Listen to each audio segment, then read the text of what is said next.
Alexander Grant is a man the world respects, a 51-year-old millionaire CEO who built an educational tech empire in Boston. But behind the headlines and boardrooms hides a man who once had music in his soul, and a wound he never healed, the loss of a woman he loved, and the song he never dared to play again. Until one evening at a children's charity concert, a 10-year-old girl walks onto a dimly lit stage and sings his song. A melody no one should have, except someone from his past. When she finishes, her words shake him to the core. "My mom said the man who wrote this would change my life." Who is this girl, and what truth lies behind her voice? What follows is a heart-wrenching unraveling of secrets, sacrifice, and the rediscovery of fatherhood. Alexander must confront betrayal within his own family, a corporate image at risk, and a daughter he never knew he had, but might be his only chance at healing. Stay with us. This isn't just a story of music, it's a story of redemption, love, and choosing truth over silence.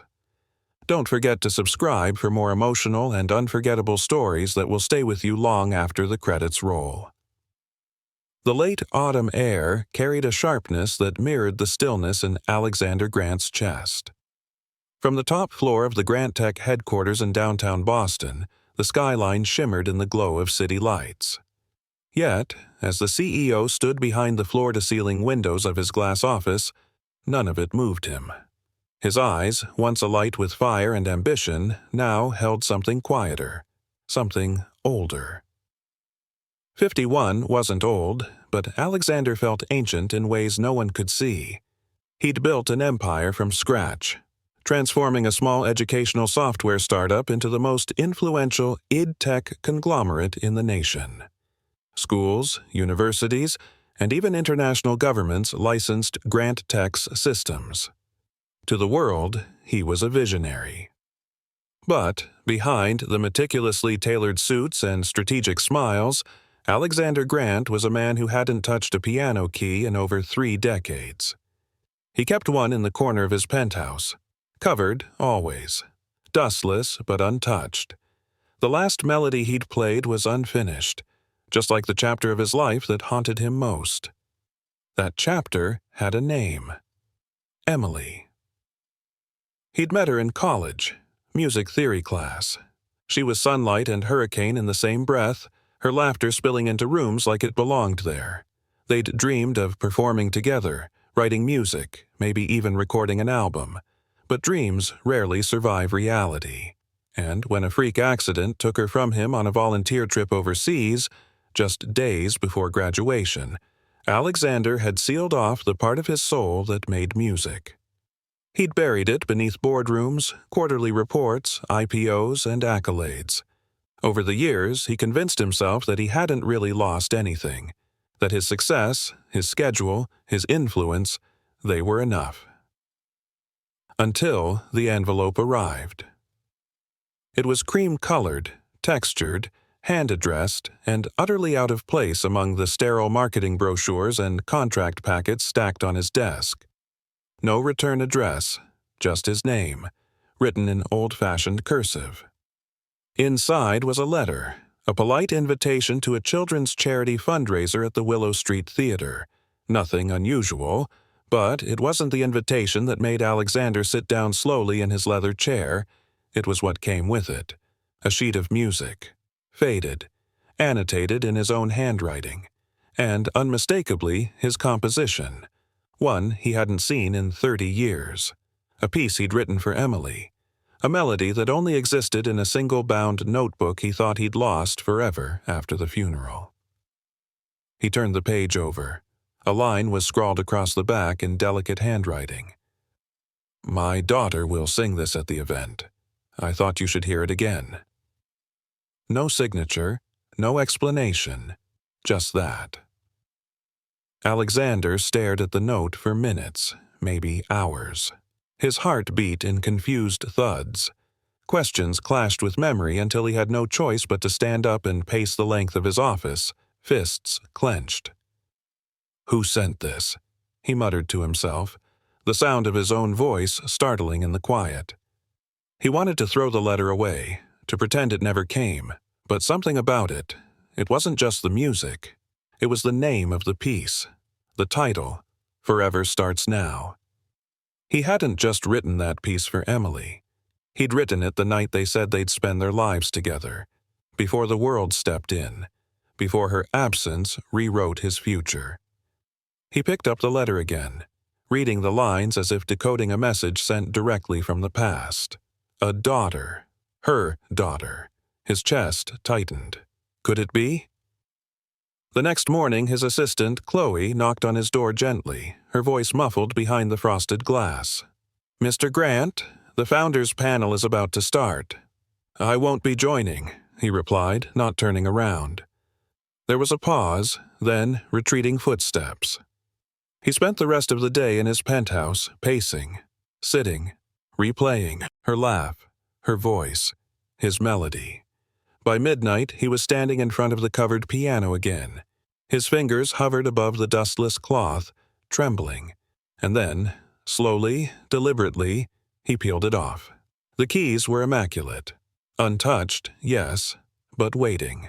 Alexander sat down, inhaled deeply, and pressed the first note of Forever Starts Now.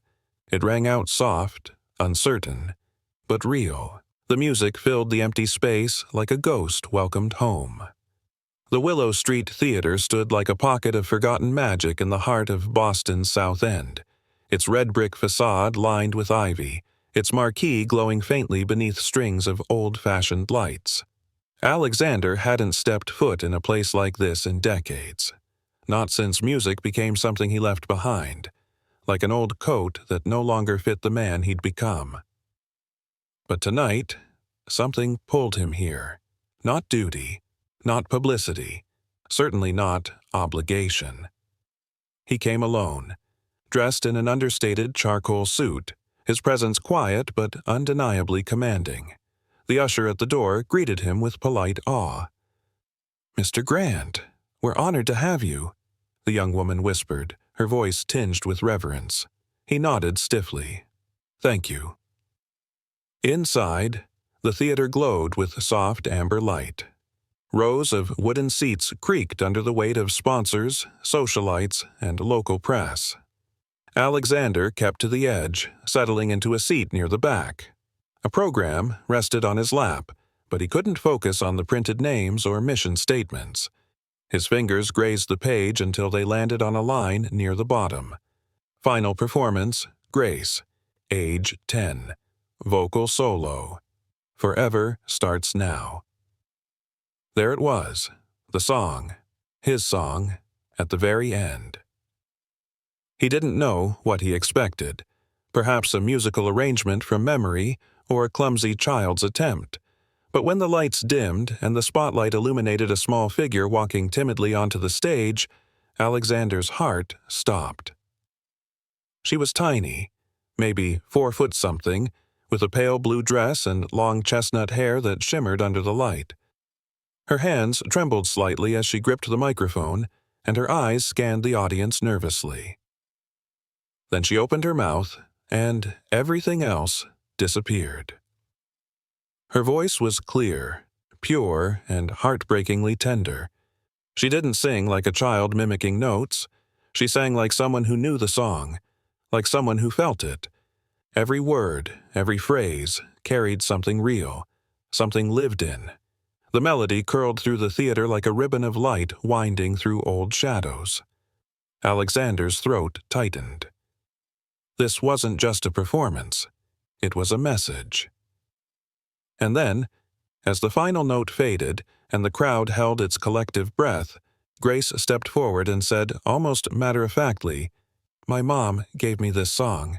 She told me the man who wrote it would change my life one day." A ripple went through the crowd, curiosity, awe, but Alexander sat frozen. The world slowed around him. He didn't blink. Could it be? After the applause, he rose, his legs stiff, his chest knotted with something dangerously close to hope. He moved quickly, but not toward the exit. Instead, he approached the backstage area, scanning for someone, anyone who might know the girl. A volunteer coordinator stepped into view, clipboard in hand. Alexander approached her with measured urgency. "Excuse me, the girl who just sang, Grace, may I speak to her mother?" The woman hesitated. "I'm sorry, Mr. Grant. We don't usually allow—" She mentioned her mother gave her the song. "That's my song. I wrote it. Decades ago." The woman's eyes widened. You're that Alexander Grant?" "Yes. Please," he said softly. "This isn't for press. It's personal." After a beat, she nodded and motioned him toward a side hallway. "She's just collecting Grace now. Her name's Emily. Emily Hawthorne." Alexander's heart dropped. Emily. He moved as if through water, each step unsteady. At the end of the hallway, a woman crouched beside Grace, adjusting the girl's jacket. Her back was to him, but the voice, low, gentle, reassuring, stopped him cold. Then she turned, and time collapsed. Emily's face, older but unmistakably hers, registered confusion first, then disbelief, and finally a quiet ache that mirrored his own. "Alexander?" she whispered. He swallowed hard. "It's really you." Her eyes glossed. "I didn't think you'd come." Grace looked between them, confused. "Mom? You know him?" Emily hesitated, then stood, placing a hand protectively on her daughter's shoulder. "Yes, sweetheart, I do." Alexander stepped forward slowly, voice shaking. "That song. Where did you find it? I thought it was lost." Emily held his gaze for a long, silent moment. "I never lost it," she said softly. "I carried it, just like I carried her." The implication hit him like a wave. He looked down at Grace. Those eyes, that voice, the way she tilted her head when confused. His breath caught. "She's mine?" Emily's voice broke. "You never knew. I wanted to tell you, but I thought you moved on. And then your brother, he said—" Alexander shook his head. "What did he say?" But Emily gently shook her own head, voice weary. "That's a longer story." Grace tugged at her mom's sleeve. "Mom, what's happening?" Alexander knelt beside her, his voice hushed and reverent. "You sang something tonight that saved me." The little girl blinked up at him, uncertain but curious. And Alexander knew, in that moment, that everything was about to change. The ride back to Emily's small home in Dorchester was quiet, filled with an unspoken tension that pressed against the windows like fog. Grace sat in the back seat, quietly humming the song she'd just performed. Alexander sat up front, his hands clenched around the steering wheel, knuckles pale against the leather. Emily sat beside him, her fingers intertwined nervously, staring out the window as Boston's streetlights flickered past. "You kept the song," he said at last, his voice barely above a whisper. Emily nodded slowly. "It's the only thing I had left of you that didn't hurt." The words sliced through him, delicate and devastating. The house was modest. White paint peeling from the siding, a crooked fence enclosing a tiny yard where a wind chime danced in the night breeze. It was nothing like the sleek world of boardrooms and downtown penthouses Alexander lived in, but somehow it felt more real, more rooted. Grace bounded inside, pulling her mother by the hand. "Can we have hot cocoa?" she asked hopefully. "Mr. Grant, too?" Emily glanced at Alexander, then nodded. "Just one cup. It's a school night." Inside, the living room was small but warm, filled with mismatched furniture and walls lined with books, photographs, and scattered sheet music. A piano sat in the corner, its keys slightly yellowed, but lovingly polished. Alexander's eyes caught a photograph resting on a side table. Emily, cradling a newborn wrapped in a floral blanket, her face tired but radiant. Was that Grace? Day 1, Emily said softly behind him. She was born in the middle of a snowstorm. The hospital had to run on backup power, but she cried strong, fierce. Alexander stared at the photo for a long moment before turning toward her. Why didn't you tell me? She looked down, her shoulders folding in like wings wrapping around a wound. I tried, she said quietly. I wrote letters, left voicemails, but I never got through, and then your brother came. His blood chilled. Eric? She nodded. He came to see me 2 months after Grace was born. Said you were newly engaged, that you were starting a family with someone else. He told me you didn't want anything to do with a child from a past you'd buried. Alexander staggered back slightly, the words hitting harder than expected. I was never engaged, he said incredulously. I never even knew. He offered me money, Emily added, bitterness creeping into her voice. Said it would be better if I disappeared. That Grace growing up without a father would be less damaging than being rejected again. Alexander rubbed his forehead, reeling from the revelation. I had no idea. I believe you, she said, meeting his eyes, but it doesn't change what happened. In the kitchen, the microwave beeped. Grace appeared with a tray of mugs and a crooked smile. Mom makes the best cocoa, she declared. Extra marshmallows. Alexander knelt to her level. You have no idea how special that song was to me. Hearing you sing it, it brought me back to a part of myself I thought I'd buried. She grinned. Mom says music lives inside people, even when they try to forget it. Out of the mouths of children.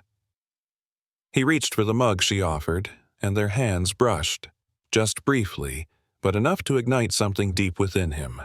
This child, whose laughter filled the quiet house like wind through chimes, was his daughter. His daughter. Later, when Grace had gone to bed and the house had settled into the hush of a late night, Emily offered him the armchair while she folded laundry on the couch. Alexander remained standing, staring once again at the piano. You still play? He asked softly. She shook her head. Not since Grace was a baby. There wasn't time, or space. He moved toward the instrument, brushing his fingers across the smooth surface, then sat and lifted the fallboard. The keys waited. It had been years since he'd touched a piano, but his fingers found their place instinctively. He played the opening chords of Forever Starts Now, slow and hesitant at first, then stronger, more assured. Emily froze mid-fold, the sound wrapping around her like a memory made real. He stopped midway and turned. I want to be part of her life, yours too, if you'll let me. She looked at him long and hard. Her eyes shimmered with tears she didn't try to hide. I don't need charity, she said, and Grace doesn't need a fairy tale father who disappears again. I'm not going anywhere, he promised. Not this time. Emily folded the last shirt, set it on the pile and leaned back, her expression weary but open. Then you'll have to earn her trust, day by day, and mine. Alexander nodded solemnly. I will. And as the old piano echoed one final note into the quiet room, it felt like the beginning of something new, or perhaps something long overdue. The next morning, the sun rose pale and hazy through the Boston skyline, casting a golden blur across the quiet streets of Dorchester. Alexander arrived early, standing on the narrow sidewalk outside Emily's house, balancing a box of fresh bagels and 2 paper cups of coffee from a corner cafe. He looked almost comically out of place in his crisp charcoal coat and tailored slacks, the scent of expensive cologne just faintly mixing with the aroma of sesame and cinnamon. Emily answered the door with her hair tied up messily, a robe knotted over pajama pants and surprise flickering across her face. You didn't have to do that, she said, eyeing the coffee. I know, Alexander replied softly, but I wanted to. Inside, Grace was already up, wearing unicorn pajamas and humming as she flipped through a picture book. When she saw him, her face lit up, cautious but undeniably bright. "You came back," she said, voice filled with a mix of wonder and quiet joy. "I told you I would, didn't I?" he said, kneeling down to meet her eyes. "And I brought bagels, but you have to help me pick which one's the best." Grace giggled and took the box from him like it was treasure. Over breakfast, the three of them sat around the small kitchen table. Emily watched from across her coffee cup, studying Alexander as he listened intently to Grace describe her science project involving crystals and water evaporation. He wasn't pretending. He wasn't performing. He was trying. And that unsettled her more than she expected. After breakfast, Emily gathered her things to head to work. She looked tired already, her shoulders carrying invisible weights. Alexander noticed. "I could stay with Grace until school starts," he offered gently, "if that's all right." She hesitated, the mother in her instinctively wary, but Grace had already wrapped her arms around his leg. "Please, Mom. He helped me with spelling already."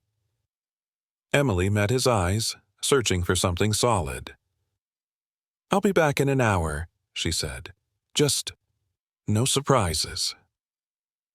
As the door closed behind her, a strange silence fell between them. Not awkward, but dense, like fresh snow. "Want to see my secret hiding place?" Grace asked. Alexander chuckled. "Absolutely." She led him to a hallway closet and opened the door. At the bottom, nestled beneath old coats and shoes, was a shoebox labeled "Stuff That Matters" in purple crayon. Inside were trinkets, a cracked seashell, a school ribbon, a worn friendship bracelet, and tucked beneath them, a faded photo of Emily in her 20s holding a newborn, and beside it, a music sheet titled 4E. Alexander picked up the sheet slowly. The corners were bent, the ink slightly smudged, but the notes were unmistakable. He had written it the night Emily had called to say she was pregnant, years before Grace was even conceived. "She told me you wrote this," Grace said softly, "that it's from someone who once believed in magic." Alexander swallowed hard. "Maybe I forgot that for a while." "She said I got my heart from you," Grace added, then touched his chest and smiled. "But my laugh is all hers." He laughed gently, blinking back emotion. "That sounds about right." Later that day, after school, Alexander returned to his penthouse. The contrast between his world and Emily's struck him more sharply than ever. Everything here was spotless, sterile, even lifeless. The grand piano in his living room hadn't been touched in years. He sat before it now and slowly played the melody Grace had sung. His fingers trembled as the notes floated into the empty space, each one pulling memories from deep within him, of music, of youth, of love that felt impossible to get back. Then his phone buzzed. A message from Emily. "She asked if you'll be at the recital next week. I told her to ask you herself." Alexander replied instantly. "I wouldn't miss it for the world." But just as he set down the phone, another message flashed across the screen, from Eric. "Lunch tomorrow. We need to talk. It's important." Alexander stared at the name for a long time. He hadn't spoken to his brother in weeks, not since the sudden appearance of Grace had upended the rhythm of his carefully managed life. And now he knew. Eric had lied, manipulated, driven Emily away with threats and money. His jaw clenched. If Eric thought he could rewrite this story again, he was wrong. The next morning at lunch, they met at the club Eric had always insisted upon: polished oak tables, crystal glasses, and overpriced seafood. "You've been distant," Eric said, swirling his scotch. "I've been busy being a father," Alexander replied evenly. Eric smiled tightly. "Is that what we're calling it now?" Alexander leaned forward. "You visited Emily." You offered her money to disappear." Eric's face didn't change. "I did what was necessary." "Necessary?" Alexander's voice rose, startling a nearby couple. "You decided for me. You took away my family before I even knew it existed." Eric sighed and took a long sip. "You had a future to protect. Emily was inconvenient." Alexander stood, chair scraping loudly. "You don't get to define my family." And with that, he left. He had a recital to prepare for. Because for the first time in years, he had something real to show up for, and nothing, not even his brother, was going to keep him from it. The sun had barely touched the horizon when Alexander found himself standing once more on Emily's front porch, a plastic keyboard tucked under one arm and a bag of sheet music in the other. It had been Grace's idea. She wanted to learn how to play the real version of the song she sang at the charity concert. Emily hadn't said much when he suggested giving Grace piano lessons, but she didn't say no either. And for Alexander, that was enough. Grace opened the door before he knocked. "You're early," she said, beaming up at him. "I brought something special." He grinned, revealing the tiny keyboard like a magician with a trick. "Not quite a grand piano, but it'll do for now." She gasped dramatically, then pulled him inside. The living room was already tidied, a chair sat beside a small folding table. Emily appeared from the hallway, her arms crossed but eyes soft. "You're really doing this?" she asked. "I told her I would," Alexander said quietly, "and I want to." Emily hesitated, then nodded, motioning toward the kitchen. "Coffee's on. Stay for dinner, if you'd like." That invitation, casual, unspoken forgiveness wrapped in hospitality, meant more to him than he could express. The lesson began slowly. Grace was attentive, her little fingers hovering above the plastic keys as though afraid to disturb the silence. Alexander guided her gently, counting beats under his breath, occasionally humming a note to help her find the right one. When she hit a sour chord, she'd look up at him with an exaggerated wince, and he'd laugh, reminding her that music wasn't about perfection, it was about feeling. "Like this," he said, playing a simple melody she could follow.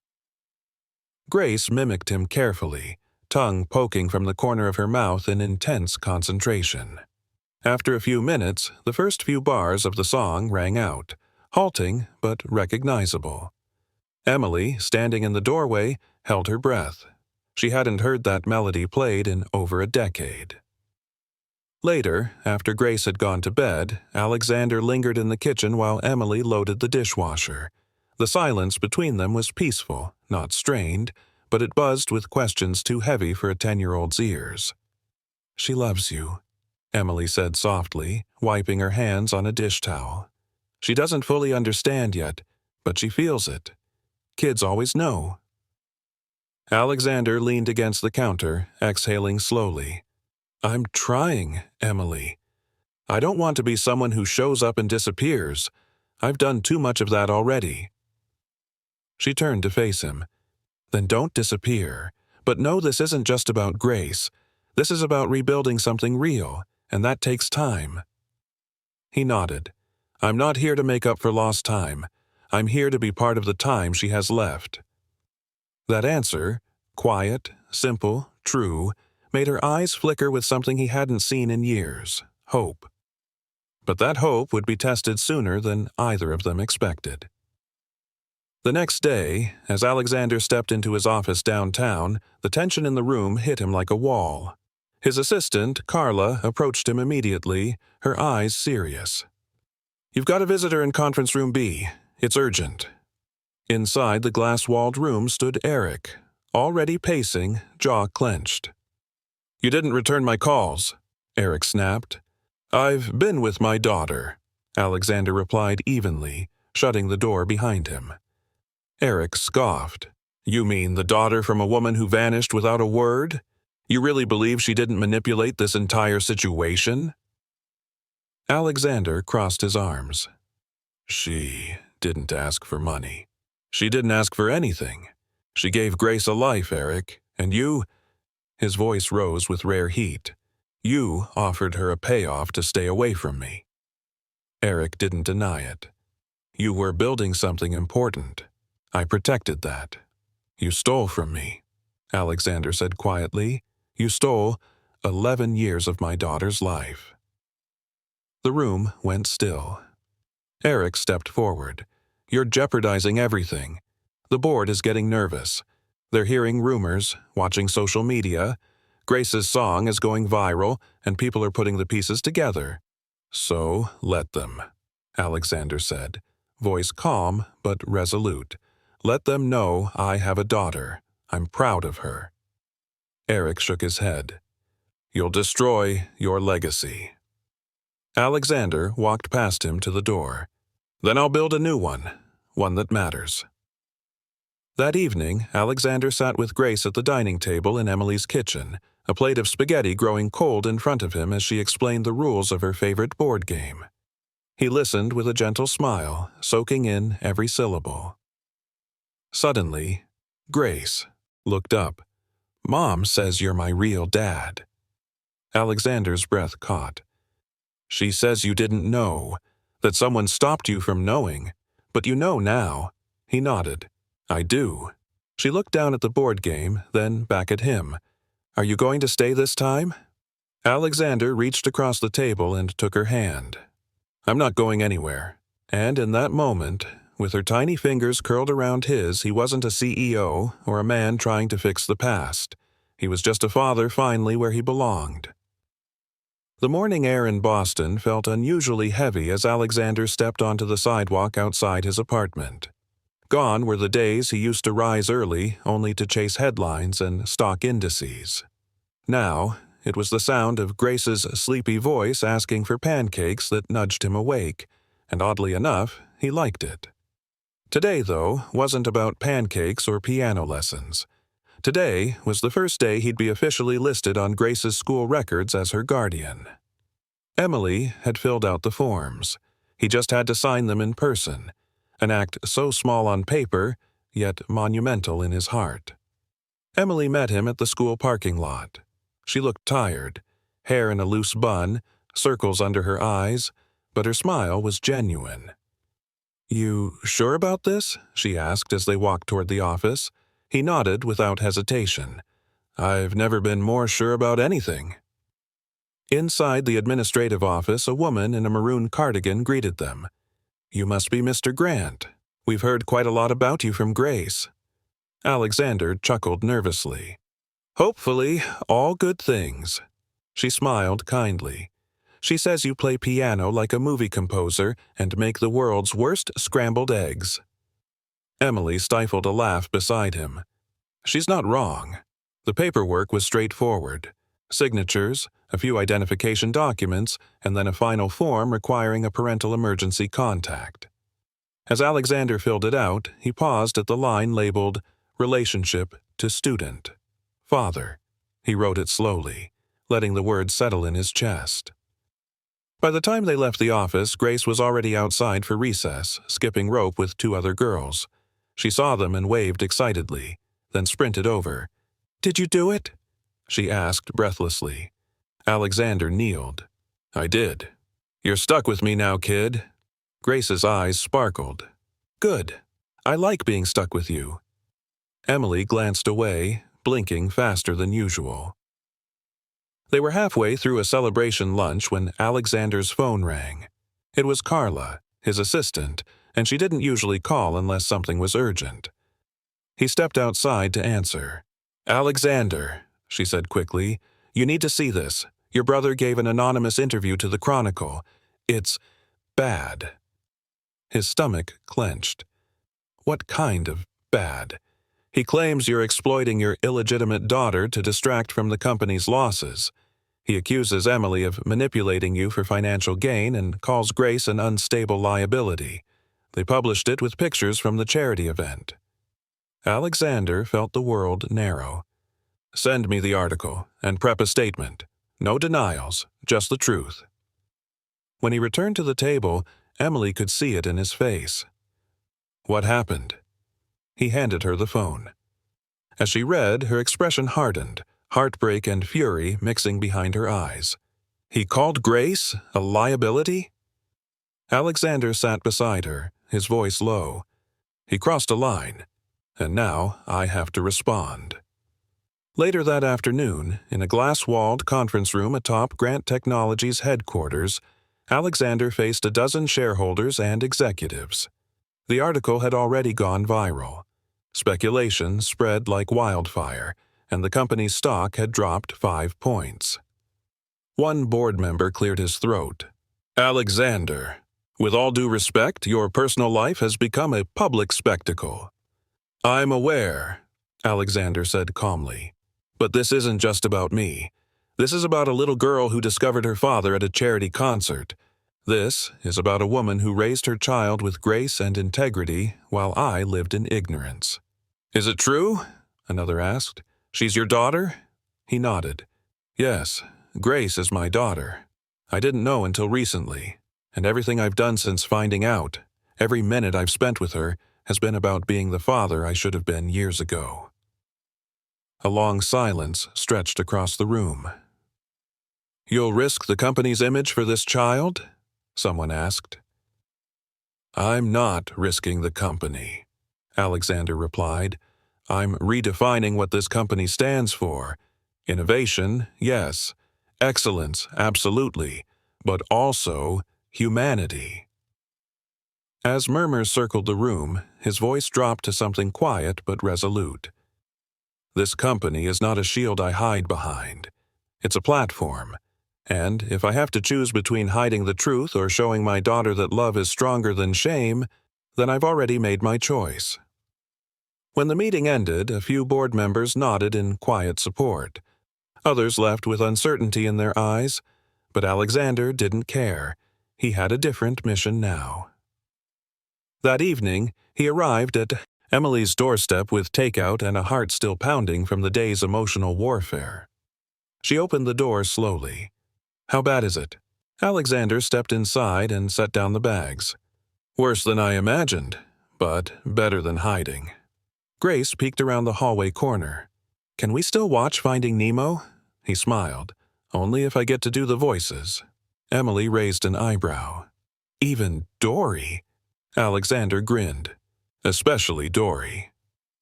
That night, as the three of them lay tangled in blankets on the living room couch, Grace curled beside him, half asleep. She mumbled something he barely caught. You didn't leave.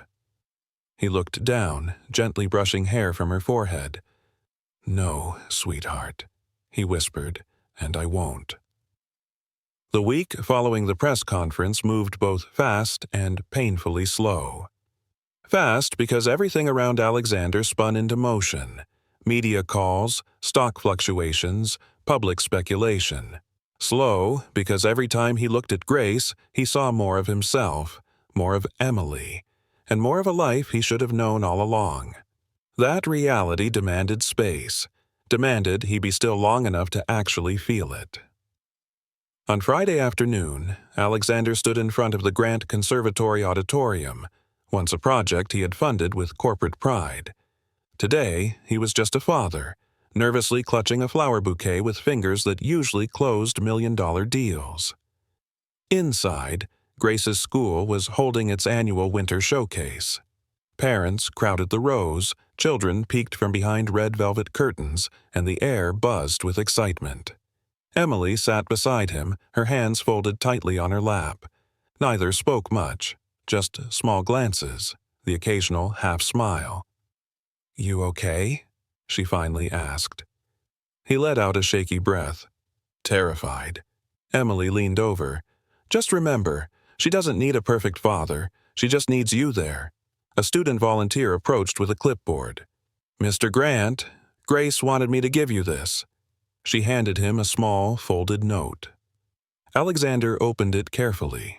In neat handwriting were the words, If you get nervous, close your eyes and remember the song. Love, G. His throat tightened. That song, the one he wrote in college, the one Grace sang at the charity event. The song that changed everything. He nodded to the volunteer with a grateful smile and folded the note back into his coat pocket. When Grace took the stage, she didn't scan the crowd for approval. She simply walked to the center, holding her violin. The lights warmed her face, and in that moment, Alexander saw her not as a little girl, but as someone brave, bold, and full of light. She played beautifully. Notes soared like a bird finally given space to fly, and when she transitioned to the melody of Forever Starts Now, the entire auditorium hushed.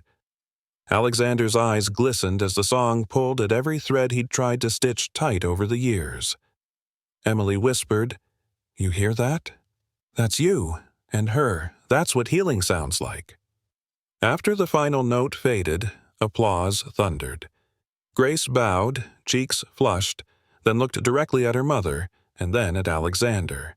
She smiled, not shyly, not uncertainly, but proudly.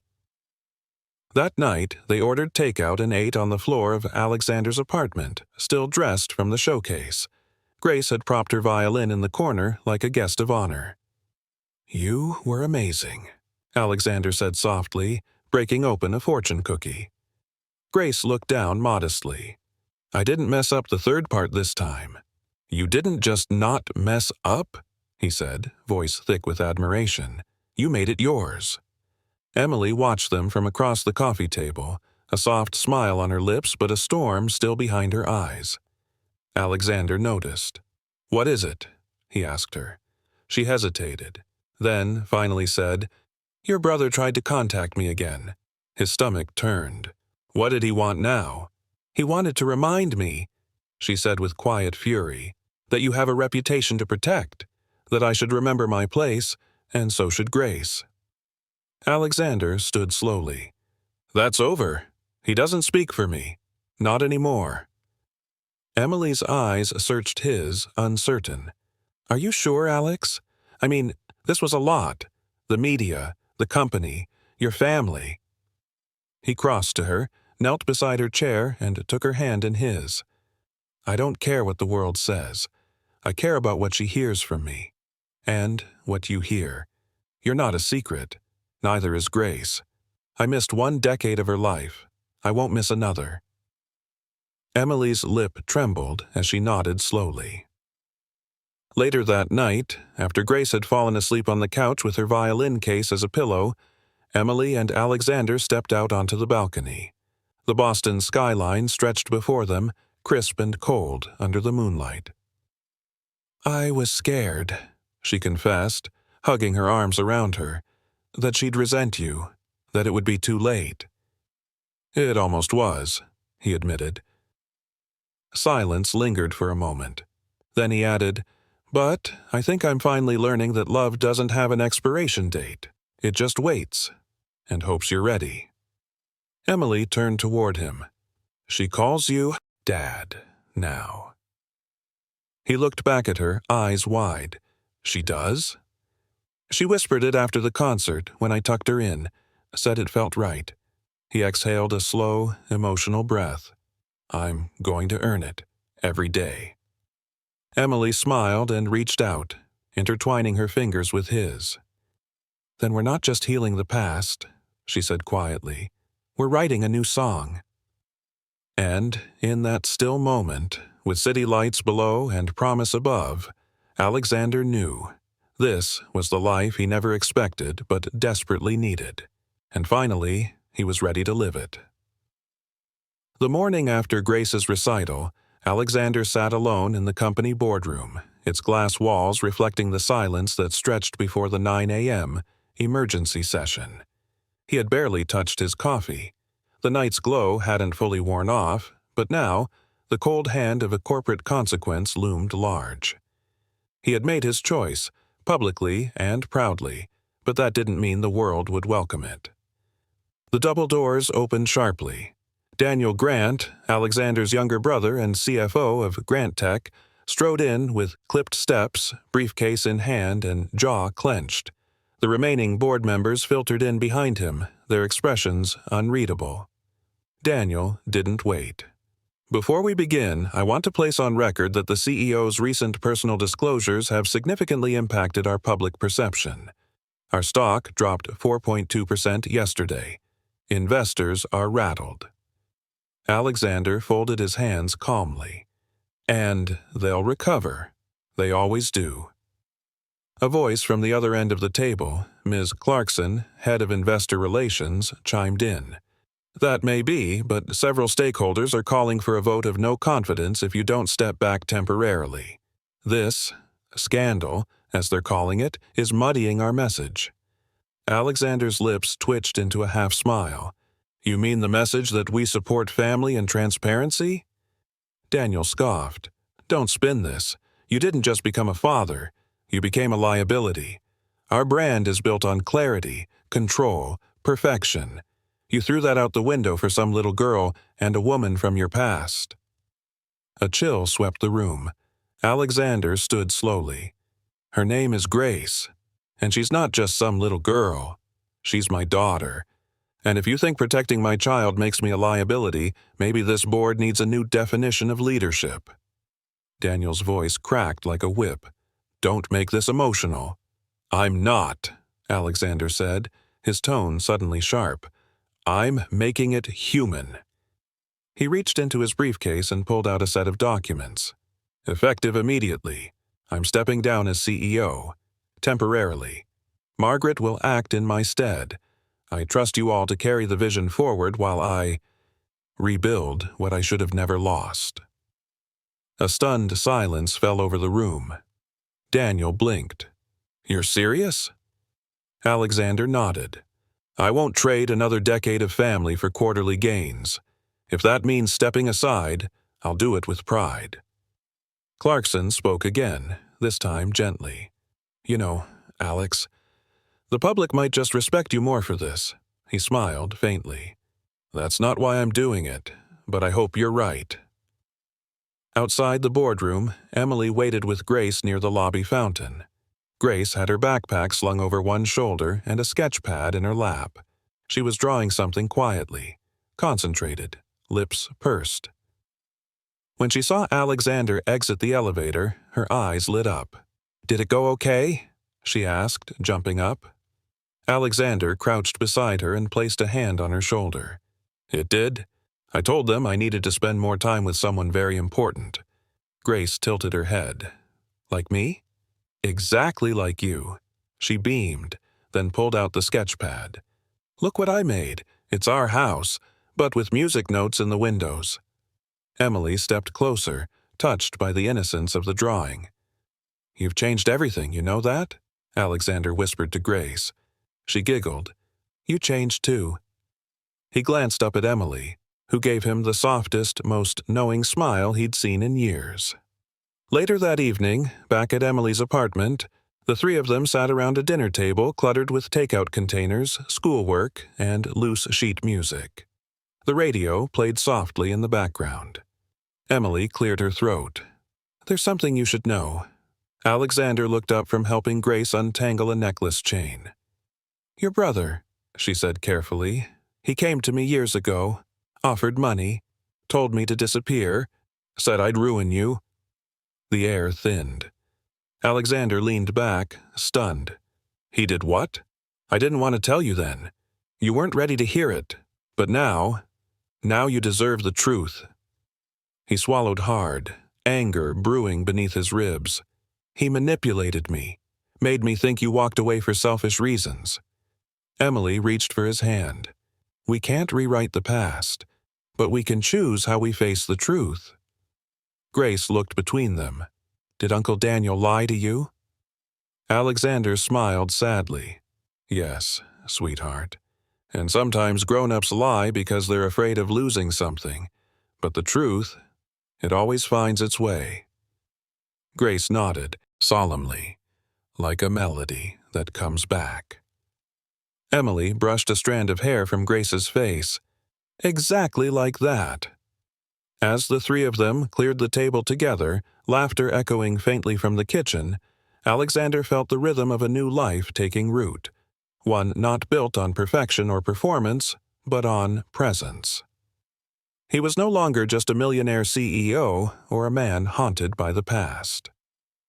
He was a father now, and no boardroom could ever compete with the music of that truth. The morning of the charity benefit at Grace's school arrived with a crisp early winter breeze curling around the edges of Boston's brownstones. Snow had not yet fallen, but the air carried that same charged stillness, like the world was holding its breath.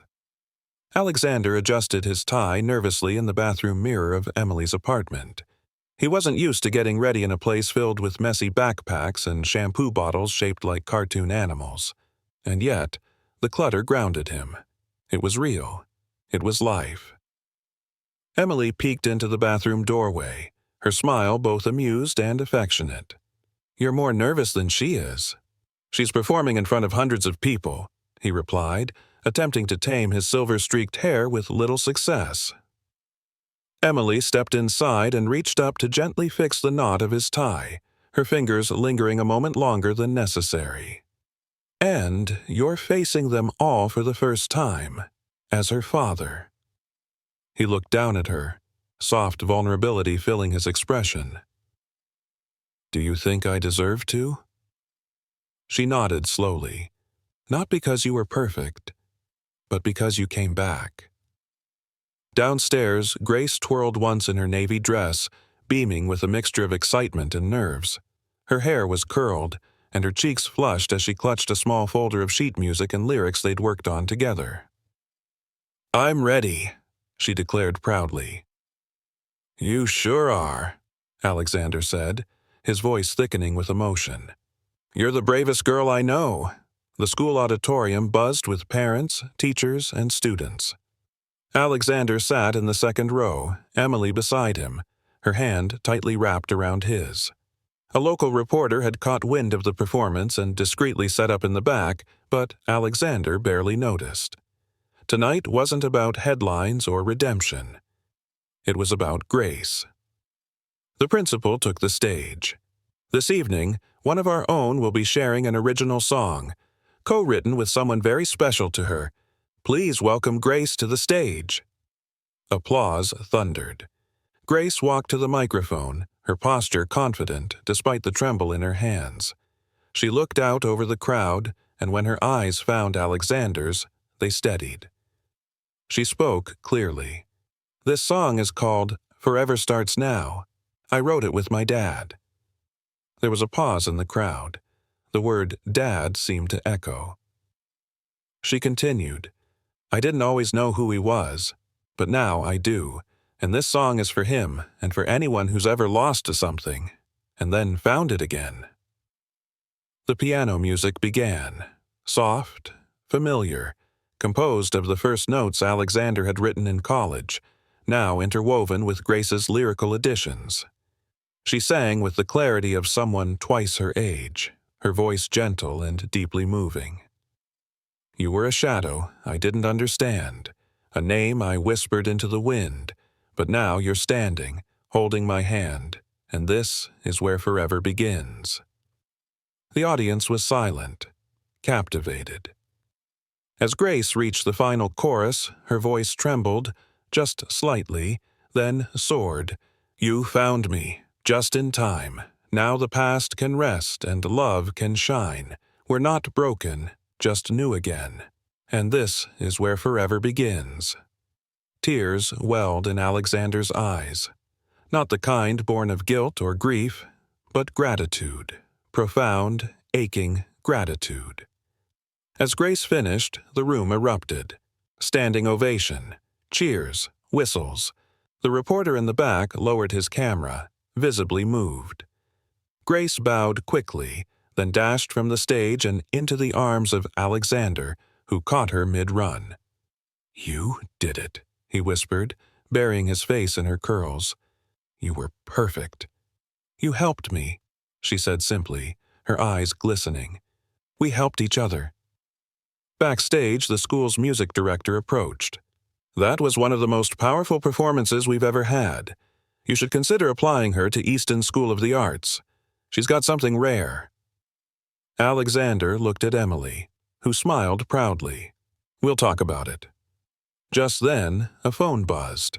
Emily reached into her purse and checked the screen. "It's Daniel," she said, surprised. Alexander took the phone and answered. "What do you want?" Daniel's voice was low, hesitant. "I watched the live stream of the performance." Alexander said nothing. "I was wrong," Daniel added after a beat. "About her, about you." Alexander stepped away from the others, his voice quieter now.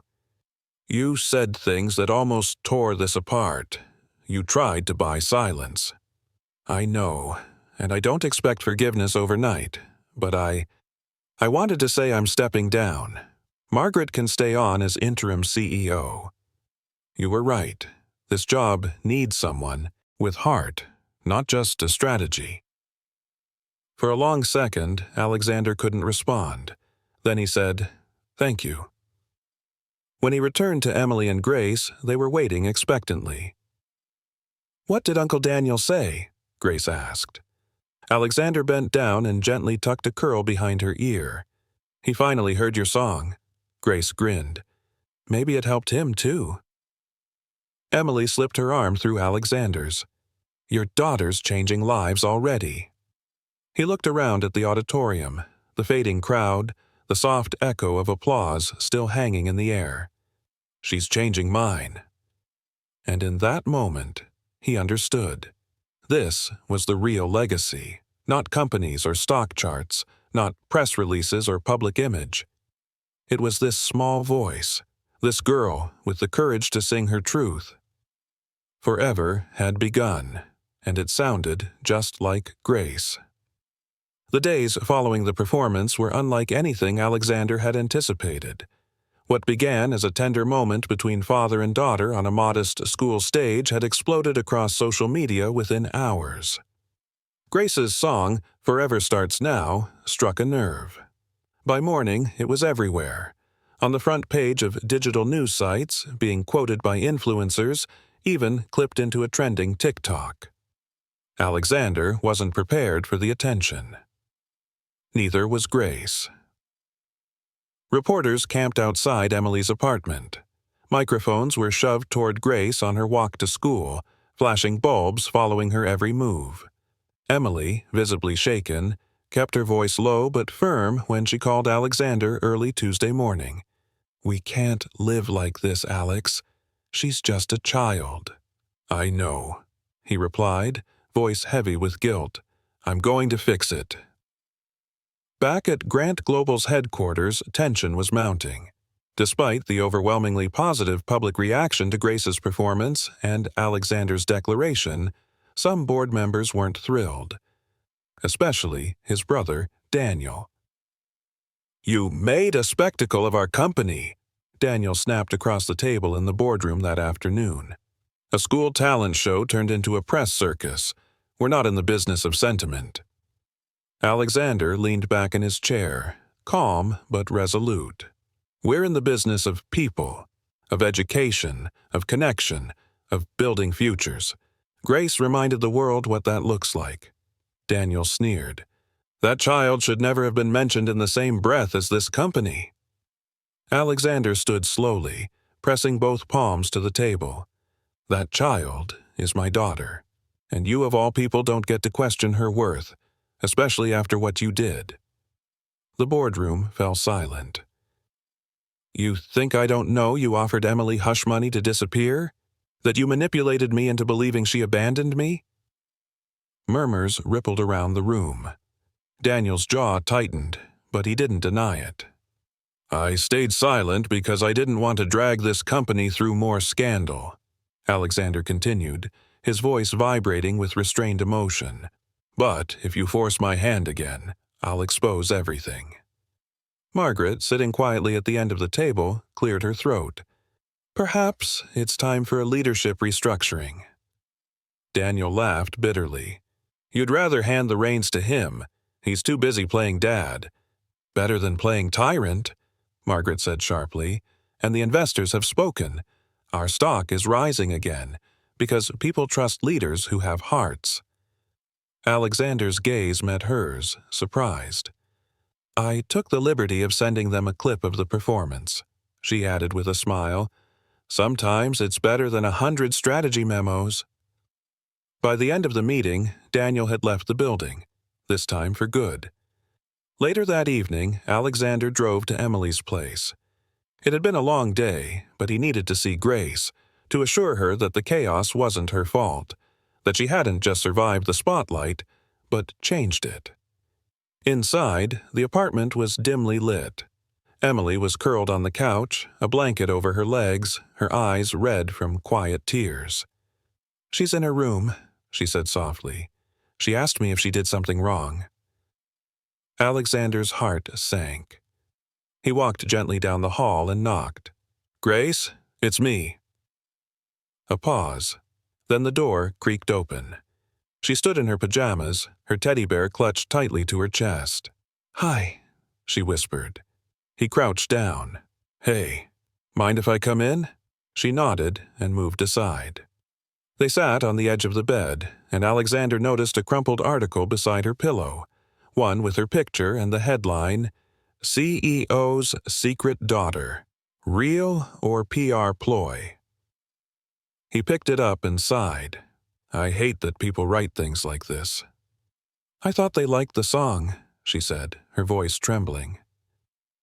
"They did," he replied gently, "but some people don't know how to handle beauty and truth. It scares them." She was quiet for a long moment. "Are you going to stop coming? Because it's too hard now?"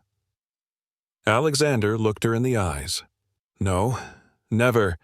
No headline or photo or boardroom drama will ever make me walk away again." She nodded, slowly. "Okay." He kissed the top of her head. "You're not just the bravest person I know. You're the best thing I've ever done.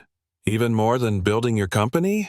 she asked, a flicker of mischief returning to her voice. He laughed softly. "Even more." Outside the room, Emily leaned against the hallway wall, her hands over her mouth to stifle her tears. She hadn't meant to listen, but hearing Alexander say those words, so clearly and honestly, unraveled a part of her she'd held together for too long. When he stepped out of Grace's room, she looked at him, eyes shining. "You meant that?" He nodded. Every word. Emily stepped forward, hesitant but hopeful. "Then maybe we can talk about what happens next." Alexander took her hand gently, their fingers lacing without thought. "I like that." And though the world outside still buzzed with noise and scrutiny, inside those walls, something quietly shifted. A beginning, a family, a love rediscovered not just through blood, but through presence, through music, through forgiveness. The weeks that followed moved like sunlight breaking through heavy clouds, gradually, tenderly, and just bright enough to stir hope. Alexander stepped back from day-to-day operations at Grant Global, passing the baton to Margaret as interim CEO. It was a move that surprised the public but felt like second nature to him. For the first time in decades, his calendar wasn't ruled by shareholders, earnings calls, or strategy meetings. Now, it was shaped by simpler, more sacred things. Piano lessons with Grace on Thursday afternoons. Homemade spaghetti dinners with Emily on Sundays. Long walks through the Boston Commons, where Grace proudly carried her violin case and corrected her father when he mispronounced the names of classical composers. Alexander wasn't used to this kind of life, one measured not in deals closed, but in moments shared. And yet, something about it felt more real than anything he'd built before. One afternoon, as he and Grace sat side by side on the bench of the baby grand piano he'd had delivered to Emily's apartment, she turned to him suddenly. "Daddy," she said. The word, still so new it sent a tremor through his chest every time she used it. "Are you scared to perform in front of people?" He smiled. "Terrified." She laughed in disbelief. "But you're like the boss of everything." Alexander shook his head. "Even bosses get scared, especially when it comes to the things that really matter." Grace leaned against his shoulder, humming softly. "Then maybe we can be scared together." He put his arm around her gently. "I'd like that." Emily watched them from the kitchen, arms crossed, smile tugging at the corner of her mouth. Seeing them together filled her with a mixture of joy and a fear she couldn't name. Part of her still braced for the day Alexander might pull away again, chased off by pressure or the past. But every day he stayed. Every breakfast, every math homework session, every whispered goodnight, chipped away at that fear. Still, life wasn't without its lingering complications. The Department of Education had reopened an investigation into Grace's school placement, questioning whether her sudden leap in media attention might create bias or disrupt normal learning environments. Meanwhile, a few skeptical parents at her private academy filed formal complaints, claiming Grace's presence brought unwanted attention to the school. Alexander offered to withdraw her immediately and hire the best private tutors in the country, but Grace, eyes full of fire, refused. "I belong there," she insisted, "just like everyone else." And so, Alexander made another decision. He called a meeting with the school's board of trustees, many of whom were longtime acquaintances, and gave them a speech that no one expected. "This isn't about celebrity or reputation," he began. "It's about fairness, about not punishing a child for being talented or visible. If Grace isn't safe in your halls, then your halls aren't safe for any child who dares to be different." By the end of the meeting, the complaints were dismissed, and Grace's place reaffirmed. But more importantly, a new mentorship program was announced in her name, the Grace Initiative, meant to support children from single-parent or at-risk homes, blending music education with emotional literacy. Grace didn't say much when she found out. She simply hugged her father and whispered, "Thank you for believing in me." Later that week, Alexander sat beside Emily on a bench at the esplanade, the river quietly sparkling under a soft, amber sunset. Grace was nearby, flying a kite with Margaret, who had grown unexpectedly fond of her. "I keep thinking about all the years I missed," Alexander said quietly. 11 years. Birthdays, scraped knees, ballet recitals I never knew to attend. Emily nodded, her fingers curled around his. "I used to hate you for that. I deserve it. Maybe," she admitted. "But I also remember what it felt like to love you, before everything got complicated, before we let other people's opinions decide for us." He turned to her, eyes soft. "Is it too late? To try again?" She didn't answer right away. Instead, she leaned into his shoulder, watching Grace run beneath a streak of birds crossing the sky. "If we try," she whispered, "we try with open eyes. No more secrets, no more silence." "No more running," he promised. Emily exhaled. It wasn't a yes, but it wasn't a no. And in that quiet, hopeful middle, something fragile and new began to bloom. That night, Alexander tucked Grace into bed. She reached up, pulling his hand toward her heart. "Will you be at my concert next month?" she asked sleepily. He smiled. "Front row. With flowers?" "Biggest bouquet you've ever seen," she giggled. "And can we write another song together, one just for us?" Alexander kissed her forehead gently. Already started. As he turned off the light and stepped into the hallway, he passed by the framed sheet music hanging outside her door, his old song, the one that had started it all. But now, beside it, was a second frame. Blank, waiting for the next chapter, the next melody, the next chance. And Alexander knew, deep in his soul, that this time he wouldn't miss a beat. The auditorium buzzed with soft chatter, velvet seats filled with parents, teachers, and curious community members awaiting the annual winter recital at Brookline Academy. The stage shimmered beneath warm spotlights, a grand piano polished to a mirror finish at center stage. But Alexander's eyes were locked only on the girl behind the curtain, Grace. She stood in a simple navy dress with a silver ribbon at the waist, her hair braided with care. Her hands were folded, holding a crinkled sheet of music that they had finished writing together just a week ago. Her chest rose and fell quickly with each breath, and when she caught sight of her father in the front row, she gave him a small, nervous wave. Alexander stood and mouthed, "You've got this." Then he placed a single hand over his heart. She nodded, slowly, then firmly, and stepped into the light. The room quieted. The spotlight narrowed. Grace sat at the piano bench, her legs barely touching the ground, but her posture, steady and sure, echoed the legacy of someone far older. She adjusted the sheet music, cleared her throat. "This song," she said into the microphone, "is called Forever Starts Now.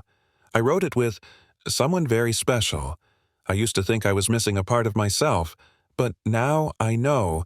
I just hadn't found it yet." A few audience members glanced around, some already whispering recognition. Wasn't that the child from the viral video? Was that the tech CEO in the front row? But as Grace pressed her fingers to the keys, all questions vanished. The music began like a whisper, gentle, tentative notes floating through the room. Then her voice followed, soft but unwavering. Each lyric carried a fragment of her journey, the loneliness, the unanswered questions, the hope she clung to in lullabies and dreams. The chorus swelled with emotion. I waited in silence, with stars in my hand, for someone to hear what I couldn't demand. But love found a way, through a whisper, a vow. The past is behind us. Forever starts now. Alexander didn't blink. Couldn't. He remembered writing that very melody 30 years ago, alone in a dorm room, heartbroken and unsure of what life would become. Now, those same notes returned to him like a second chance, reshaped, reborn, and sung by the daughter he never knew he had, in a voice that sounded like a promise fulfilled. Tears traced silently down his cheeks, but he didn't wipe them away. Emily, seated beside him, reached out and took his hand in hers. When the final note echoed into stillness, there was a beat, a fragile, sacred pause, before the audience erupted in applause. Grace stood, startled by the volume, cheeks pink with pride. And then she ran. Down the steps of the stage, through the aisle, straight into Alexander's arms. He caught her mid-leap, lifting her effortlessly as she wrapped her arms around his neck. "You came," she whispered against his shoulder. "Always," he murmured back, "always." The crowd softened their clapping at the sight, and many wiped away tears of their own. That night, the Grant name trended again, but not for innovation or industry shakeups. The headline that spread across Boston and beyond was simple: Tech tycoon reunites with long-lost daughter in musical moment that left a city speechless. Weeks passed. Alexander, true to his word, shifted from corporate titan to father first. He set limits on business travel, delegated more than he ever had, and hosted Sunday dinners where Grace presented her latest science experiments beside pasta dishes she helped Emily cook. Emily, cautious but open, allowed herself to fall back into rhythm with him, not for the past, but for the present they were building. She no longer looked at him with the guarded gaze of someone betrayed. Instead, she saw the man who showed up, who stayed, who practiced piano at night just to keep up with their daughter. And Grace, bright, curious Grace, began to bloom in ways that astounded them both. One afternoon, as they walked through the public garden after school, she tugged at Alexander's sleeve. "Dad?" He still wasn't used to that word, but he turned toward her, smiling. "Do you think we could write another song?" "Of course," he said. "What should it be about?" She pondered, then said with all the sincerity in the world, "About not giving up, even when you're scared." He swallowed the lump in his throat. "That sounds like a song the world needs." She reached up and slipped her hand into his. And they kept walking, beneath trees beginning to bloom, beside the swan boats returning to the pond, writing the next bars of a story that had nearly been lost, but found its way home through music, through courage, and through love. Not every story starts right, but some begin again. And this time, they wouldn't miss a beat.